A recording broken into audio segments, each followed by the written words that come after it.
Hey everyone, good morning. Thanks for tuning in.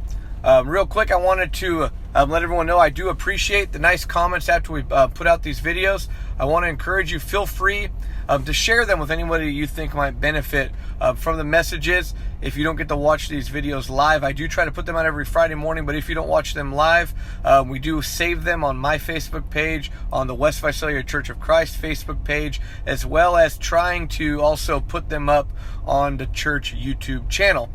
There's a very interesting and kind of a troubling scene in Scripture, and it takes place on the night before Jesus is killed. Jesus knows that his crucifixion is coming, and although he is divine, he's also human while he is on earth. And in this moment before his crucifixion, he's overcome with anxiety. You can just see how the stress is overwhelming. So what Jesus does is he goes to this place, this city garden, this olive grove called the Garden of Gethsemane, and he goes there to pray. What's really neat, though, about this situation is that Dr. Luke, and he actually is a doctor, you can look that up, Luke was a physician. In Luke chapter 22 and verse 44, here's what Luke notes about Jesus.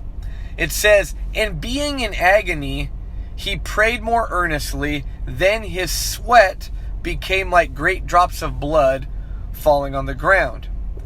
Now, it could be kind of a figurative description. It could just be that Jesus is sweating and the drops are heavy and it looks like blood falling on the ground.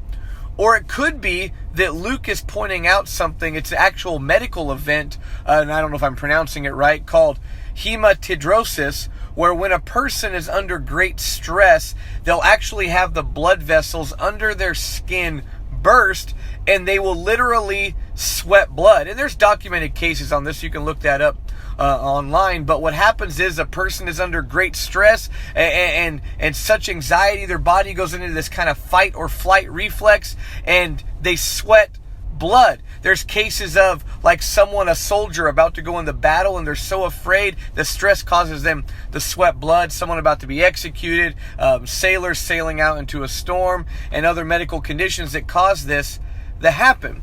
But what I want to note is that during this great moment of anxiety, what Jesus did. See, we often find ourselves in moments of stress, moments of anxiety, and we don't know how to handle it. What Jesus does, though, in this moment is he turns to God. What do? How do we handle those moments of stress? Maybe you're a person who gets sweaty and anxious and stressed about making big changes in your life. Maybe you stress about, trying to leave the lifestyle you're living and start following God. That almost causes you to have an anxiety attack.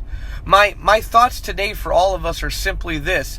In times of great stress, in times of anxiety, in those times when you don't know what to do the will of God. Because that's what Jesus did. There in the garden, while Jesus is sweating blood, while he's praying in agony and stress, the last thing Jesus prays there in Luke chapter 22, and also in Mark, and also in Matthew, and also in other accounts as we look at this, is that what Jesus does is while he's praying, he says to God, "Not my will, but your will be done." Don't let times of stress, don't let times of worry keep you from doing God's will. Jesus at this moment in the Garden of Gethsemane is under agony and stress like we can never imagine. But even then, while he could actually be sweating drops of blood from the stress, he still affirmed what we should affirm too. Not my will, but your will be done. So here's my thoughts for all of us. Maybe you're afraid, maybe you're stressed, maybe you have anxiety.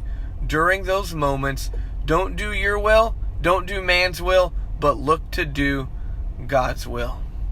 Thanks for tuning in today. Maybe I'll see some of you that have tuned in at church here on Sunday if you're local. But either way, I hope that all of you have a blessed weekend, and I hope that you're motivated today to do the Lord's will.